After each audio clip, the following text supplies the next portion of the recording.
Meus irmãos, muito obrigado mais uma vez por você estar acessando essas mensagens, por você estar acessando aqui o canal. E eu quero pedir a você que, se você ainda não está inscrito, se inscreva no canal, que você visite sempre o canal para ver alguma coisa. Nós temos mais de 100 vídeos ali no canal, alguns deles com certeza vão poder te ajudar em alguma área. Temos algumas playlists que você pode também observar. Mas eu queria que você, além de se inscrever no canal, que você deixasse aqui um comentário, principalmente se você puder fazer uma crítica me apontando falhas que eu estou cometendo, para que eu possa melhorar o meu trabalho. Eu gostaria muito de fazer isso. E além do mais, se você puder, divulgue esse vídeo com algumas pessoas e também peça para que elas se inscrevam no canal. Tá bom? Que Deus te abençoe. Vamos ao nosso vídeo de hoje.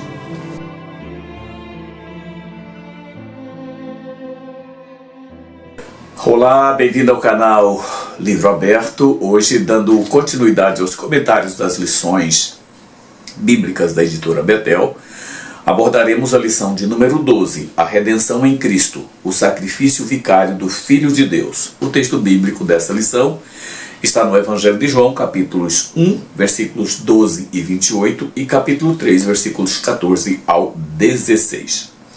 O meu objetivo ao gravar esse vídeo é compreender a obra redentora de Cristo, reconhecendo que só pela fé, arrependimento e vivendo em santidade o ser humano se reconcilia com Deus e se torna parte da sua família. Amados, a obra redentora de Cristo é o centro da história da salvação. As Escrituras dizem que antes da fundação do mundo, esta obra já estava planejada, ela já existia. O Senhor diz exatamente que antes da fundação do mundo. Então, quando nós analisamos hoje a obra da redenção, nós estamos falando de um projeto de Deus que foi dado continuidade, eu diria, milhares de anos após ele ser elaborado. Em Jesus, podemos assegurar que Deus se fez homem, viveu sem pecado e tomou sobre si a culpa de toda a humanidade, fazendo da morte vicária de Jesus não só um fato histórico, mas a chave que abre a porta de reconciliação e da vida eterna para o ser humano. Sem a manifestação de Cristo, sem a encarnação de Cristo e sem o seu sacrifício vicário, seria impossível ao ser humano reconciliar-se com Deus. O escritor dos Salmos, ele diz que a redenção de uma alma é muito cara. Ainda que o ser humano vendesse tudo o que possui, ele não teria dinheiro suficiente para remir-se a si mesmo. Mas o sacrifício de Cristo na cruz do Calvário nos possibilitou a redenção dos nossos pecados, totalmente gratuita, e hoje nós podemos desfrutar desse privilégio de ter a salvação assegurada pelo sacrifício de Cristo. E quando nós falamos do papel redentor de Cristo, estamos afirmando que Jesus é o único mediador capaz de reconciliar a humanidade com Deus. Nenhum ser humano, por mais perfeito que fosse, teria condições de fazer isso. A palavra redenção, aliás, ela evoca a ideia de resgate. Como um escravo que é comprado para ser posto em liberdade. A humanidade estava vendida ao pecado, condenada à eternidade sem Deus, mas Cristo nos redimiu e Ele nos comprou e nos perdoou os pecados. Entenda bem o que seria isso. Eu quero dar um exemplo bem simples para você entender. Outro dia, eu fui visitar uma igreja numa área rural. Uma igreja grande, mas numa área rural. Quando eu cheguei àquela igreja, os irmãos me receberam com muito carinho, com muito calor humano, e me deram o melhor que eles podiam ali enquanto eu estive ali naquele lugar. Enquanto eu estava lá, os irmãos falaram que naquela região, uma região de caça, em que eles procuram animais silvestres para se alimentarem. E eles me disseram que ali eles pegam tatus, pegam capivaras, pegam pacas e vendem. E quando eles falavam isso, eles me mostraram um tatu. Eles estavam com um tatu muito grande lá e pronto para ser vendido, para ser consumido como alimento por alguém. Eu disse, eu quero comprar esse tatu. Aí eles falaram, mas como é que o senhor vai fazer? O senhor vai matar e vai levar ele já preparado daqui? Eu falei, não, eu quero levá-lo vivo. Ué, mas como que o senhor vai levar esse tatu vivo? Eu falei, não, eu quero levá-lo vivo. Quanto é o preço do tatu? Aí eles me disseram, era um preço na época até bastante caro. Eu falei, tá bom, eu vou comprar o tatu. E comprei o tatu. Dei um jeito e coloquei esse tatu dentro do meu carro e trouxe para Brasília.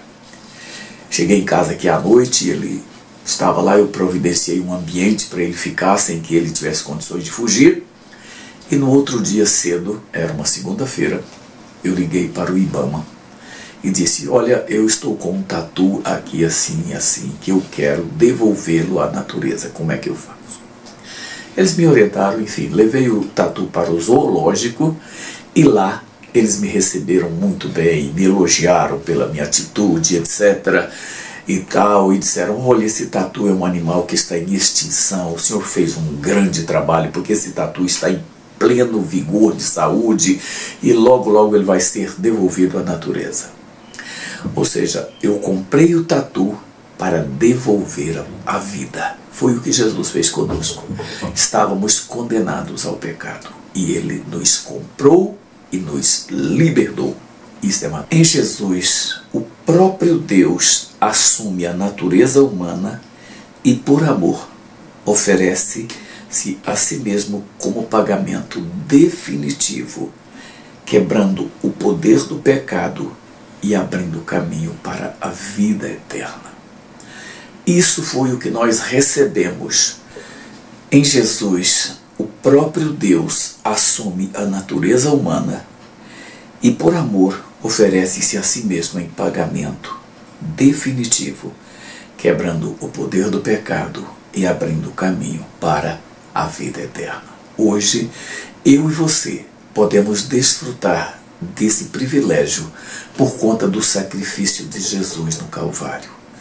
Nós não podemos, de modo nenhum, desvalorizar isso. Pelo contrário, devemos todos os dias louvar ao Deus que nos redimiu, que nos tirou da estrada da morte e da condenação eterna e nos colocou no caminho de uma vida nova em Cristo Jesus. Portanto, isso nós precisamos entender.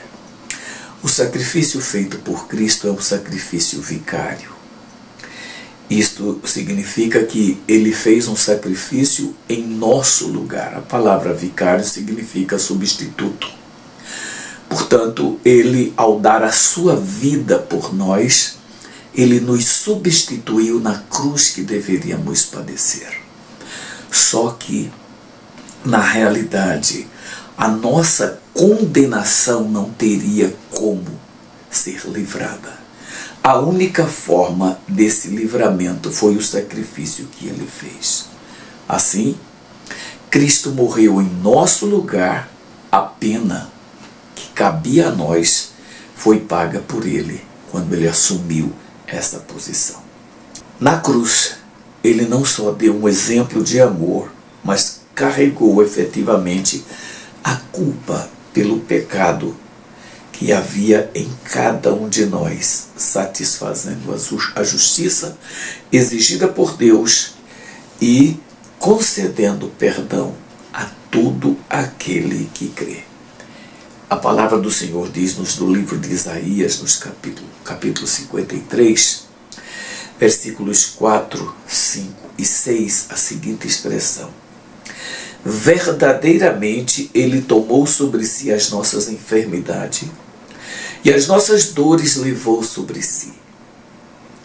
E nós o reputávamos por aflito, ferido de Deus e oprimido. Mas ele foi ferido por nós, por causa das nossas transgressões. e moído por causa das nossas iniquidades. O castigo que nos traz a paz estava sobre ele, e pelas suas pisaduras fomos sarados. Todos nós andávamos desgarrados como ovelhas, cada um se desviava pelo seu caminho, mas o Senhor fez cair sobre ele a iniquidade de nós todos. Paulo, ainda escrevendo aos Coríntios, na sua segunda epístola, capítulo 5, versículo 21, ele diz: aquele que não conheceu o pecado, o fez pecado por nós, para que nele fôssemos feitos justiça de Deus. Assim, amados, veja, a igreja proclama que a salvação não é conquistada por méritos humanos. Nunca foi. Em época nenhuma nós fomos salvos porque tínhamos méritos ou porque alguma coisa fizemos. A salvação, ela é recebida pela fé que nós temos no Redentor, que tomou sobre si a condenação que era para nós, garantindo a reconciliação com Deus e vida abundante para sempre. Glória a Deus por isso. Na verdade, irmãos, o projeto de salvação da humanidade, ele estava previsto já, como eu disse, antes da fundação do mundo. A vinda de Jesus para morrer em nosso lugar é o cumprimento do anúncio daquela profecia do Éden, que diz que: e porém inimizade entre ti e a mulher, e entre a tua semente e a sua semente. Esta te ferirá a cabeça, e tu lhe ferirás o calcanhar. Essa profecia foi proferida no Éden após o pecado. E ela se cumpre exatamente em Cristo, morrendo em nosso lugar. Portanto, antes de existir o mundo, Deus já havia planejado a salvação.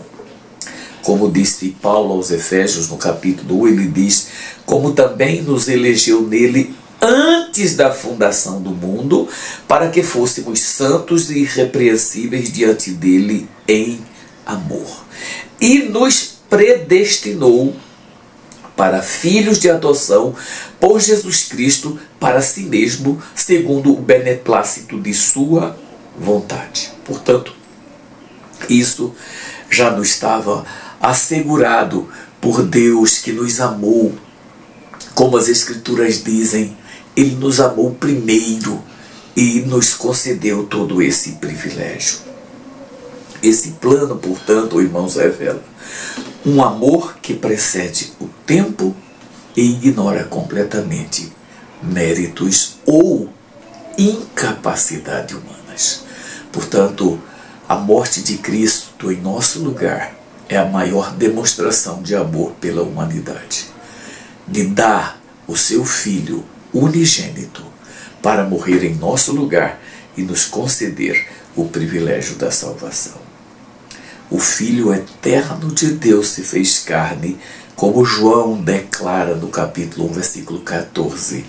E o Verbo se fez carne e habitou entre nós, e vimos a sua glória como a glória do unigênito do Pai, cheio de graça e de verdade.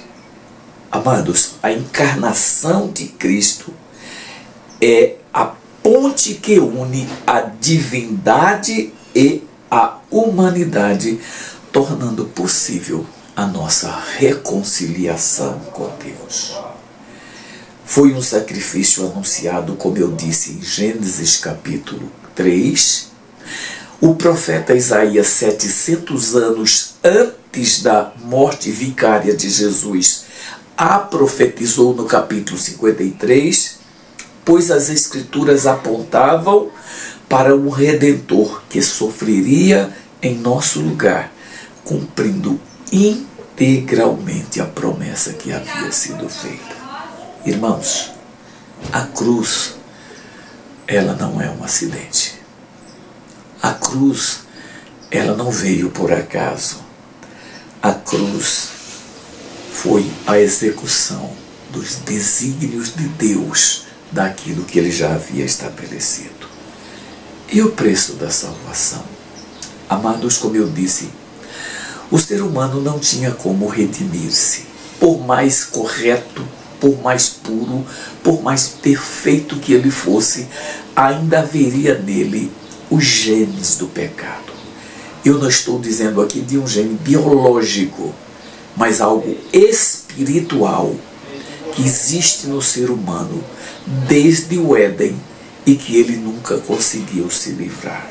Portanto, Cristo ele derramou seu sangue exatamente para cumprir esse papel, oferecendo-nos a redenção eterna, como diz a palavra do Senhor no livro de Hebreus.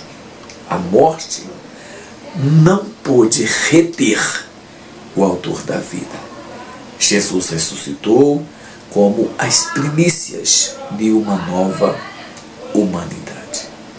Paulo disse isso claramente em 1 Coríntios capítulo 15. Eu não vou fazer a leitura para não estender muito esse vídeo. Mas veja, não há outro meio de salvação. Jesus declarou que ele é o caminho, a verdade e a vida. E não há como você mudar essa ordem para que você chegue a Deus. E, portanto, aqui estão excluídas todas as tentativas de redenção por obras humanas, por méritos humanos ou por qualquer outra coisa que o ser humano pudesse fazer. Portanto, precisamos refletir nisso. A obra de Cristo produz frutos espirituais concretos. Não são imaginários, não são de outra natureza, mas são frutos espirituais concretos para aqueles que creem. Como diz a palavra, todo aquele que nele crê.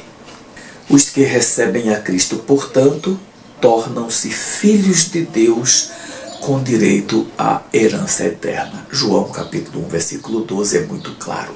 Todos quantos o receberam, deu-lhes o poder de serem feitos filhos de Deus, a saber, os que creem no seu nome.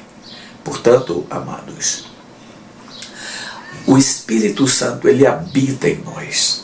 A presença dele em nossos corações, dando-nos tudo o que nós precisamos para que possamos entender esse plano de Deus. As Escrituras dizem que o Espírito veio para convencer o homem do pecado, da justiça e do juízo. E nesse papel ele nos mostra a nossa impossibilidade de agirmos por nossa conta própria e o nosso modo de alcançar aquilo que Deus nos propicia de forma gratuita, de forma maravilhosa. A reconciliação, aliás, com Deus gera paz interior e comunhão verdadeiras. Isso nós não podemos de modo nenhum deixar de compreender. Irmãos, a morte de Jesus, ela foi a única forma que Deus tinha para resgatar o homem do pecado. Não havia nenhuma possibilidade para que o homem pudesse ser redimido se não houvesse uma atitude de forma unilateral de Deus para nos possibilitar isso. Mesmo com todo o nosso desejo, mesmo com todo o nosso interesse, mesmo com todo o nosso empenho, nada poderia ser feito para que fôssemos resgatados do pecado. A única forma de sermos resgatados, a única forma de nos reaproximarmos de Deus e reconciliarmos-nos com Ele, era por meio de Jesus Cristo, seu Filho. E isso Ele fez morrendo em nosso lugar na cruz, num sacrifício que já chamamos aqui de vicário. Portanto, se hoje você pode desfrutar, se hoje você tem a presença de Deus em sua vida, se hoje você pode orar, se hoje você pode pedir, se hoje você pode conversar com Deus, isso foi tudo graça, mérito de Jesus Cristo, que possibilitou essa reconciliação. Em Cristo, Deus nos reconcilia com Ele. E hoje, a única coisa que o ser humano precisa para que ele seja salvo, não é ele frequentar uma igreja, não é ele ser uma pessoa honesta e boa, não é ele fazer qualquer coisa nesse sentido, mas ele precisa crer no sacrifício vicário de Jesus e aceitar esse sacrifício como substituto de tudo que ele poderia fazer. E claro, decorrente disso, nós teremos com certeza uma vida de intimidade com Deus, uma vida de comunhão com Ele. Para isso sim, nós precisamos ter uma conduta que seja correta. Nós não podemos viver em pecado, nós não podemos viver de forma nenhuma fora dos princípios da palavra de Deus. Nós precisamos ter uma vida que seja, irmãos, idônea diante de Deus. Mas isso não é mérito nosso. A própria possibilidade que eu e você temos de viver bem com Deus é fruto do sacrifício que Ele fez em nosso lugar. Não se esqueça disso, nunca. Portanto, aquilo que gera paz, tanto interior em nós, quanto em nossa relação com Deus, foi fruto desse sacrifício. E hoje nós podemos dizer que temos uma comunhão verdadeira. E uma frase que incomoda muito aqueles que estão lá fora no mundo. Quando um crente diz, eu sou salvo. E isso incomoda as pessoas. Muitas pessoas se irritam e dizem, por que você, um cara que está cheio de tudo que é de errado, se diz que está salvo? Eu estou salvo. Por que você diz isso? Não é porque temos méritos. Não é porque somos bonzinhos e corretos. Não é porque não pecamos, mas é porque cremos no sacrifício vicário de Jesus e nos entregamos a Ele de coração. Hoje vivemos de modo que nos distinguimos daqueles que não conhecem a Cristo e que não vivem para Ele. Portanto, nós podemos dizer, eu sou salvo, porque eu criei no sacrifício vicário de Jesus. Portanto, irmãos, a redenção em Cristo exige mais do que conhecimento teológico. Demanda uma resposta pessoal, uma atitude consciente, uma atitude que nos reconecta com Deus, de modo que o muro de divisão entre nós e Deus seja quebrado.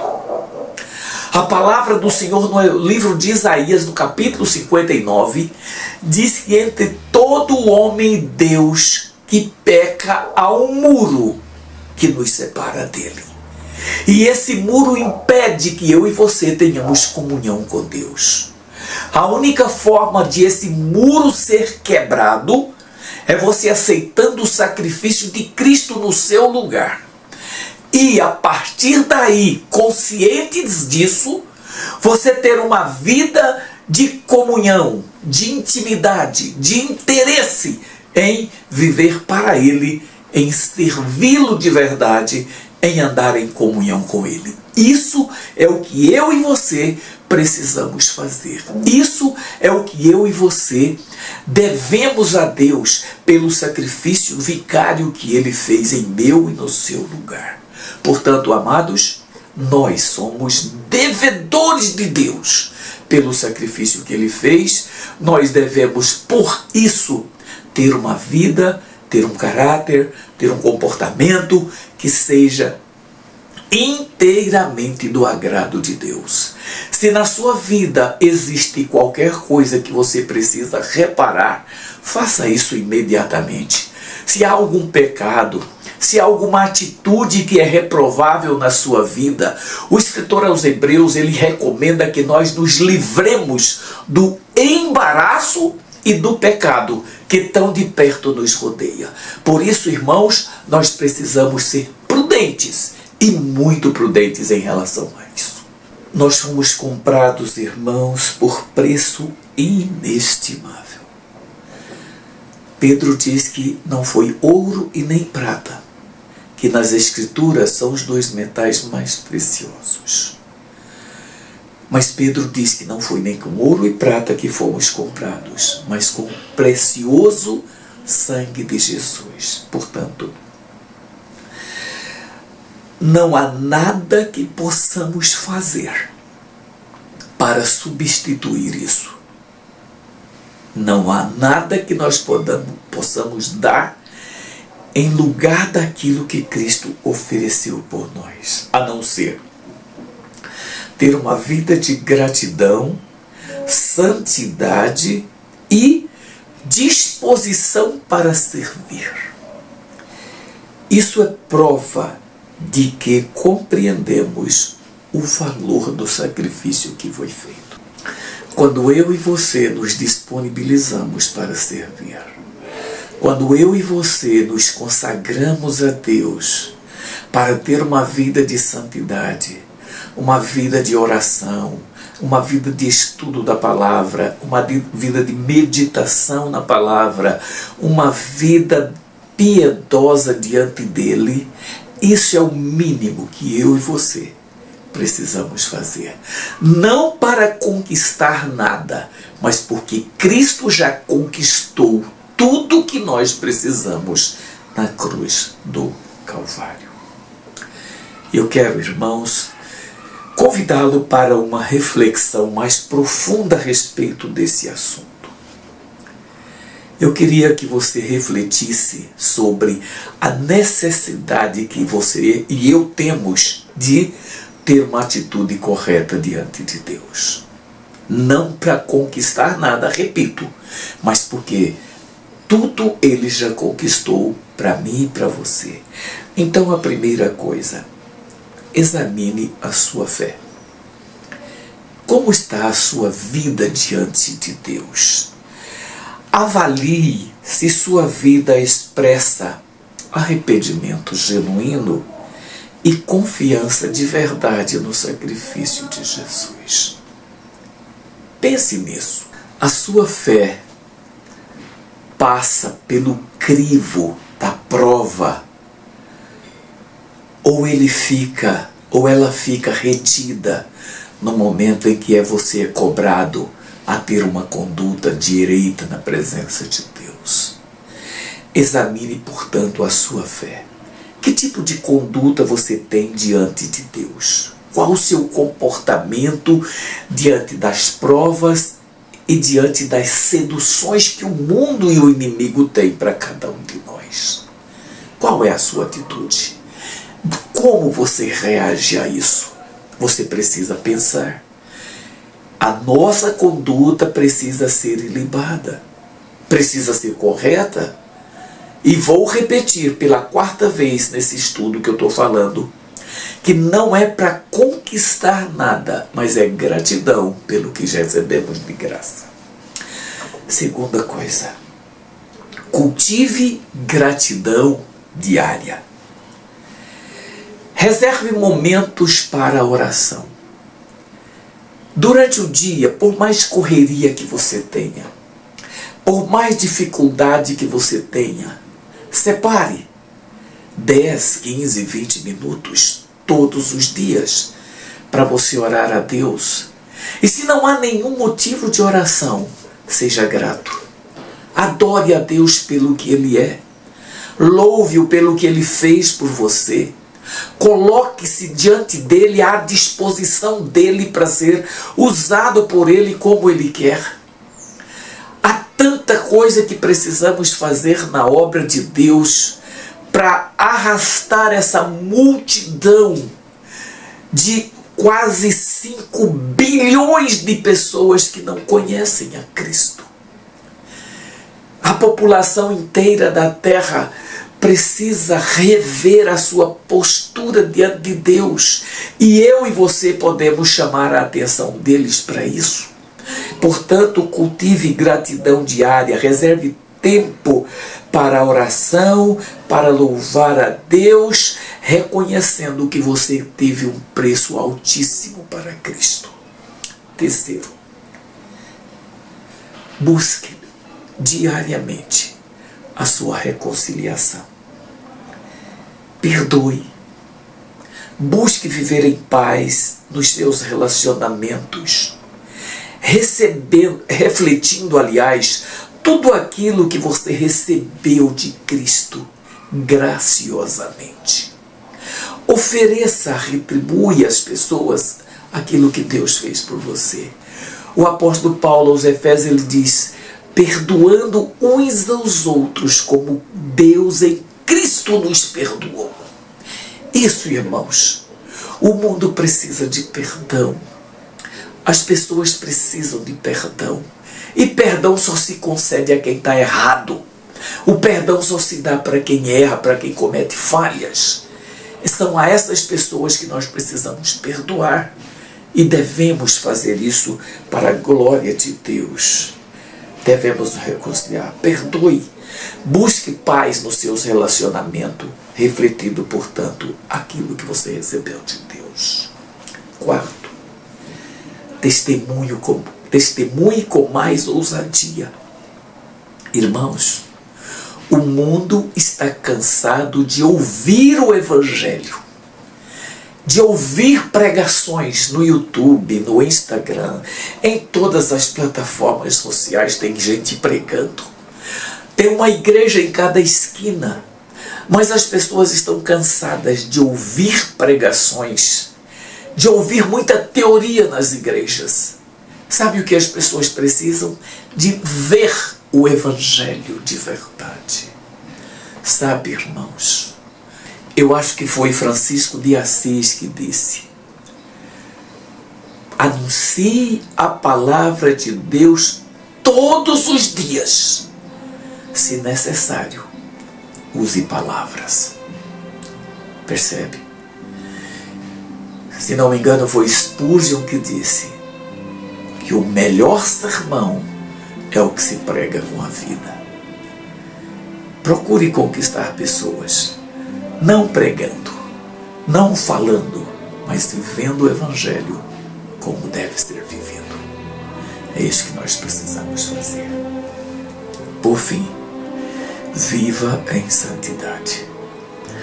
Amados, nada pode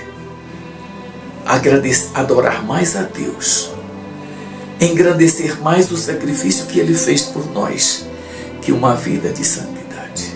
Abandone práticas que desonram o sacrifício de Cristo, buscando crescimento espiritual todos os dias, continuamente, todos os dias. Busque crescer na presença de Deus. Não se conforme com a posição que você está. Você pode melhorar, você pode crescer. Que o Senhor te abençoe, que o Senhor te guarde maravilhosamente.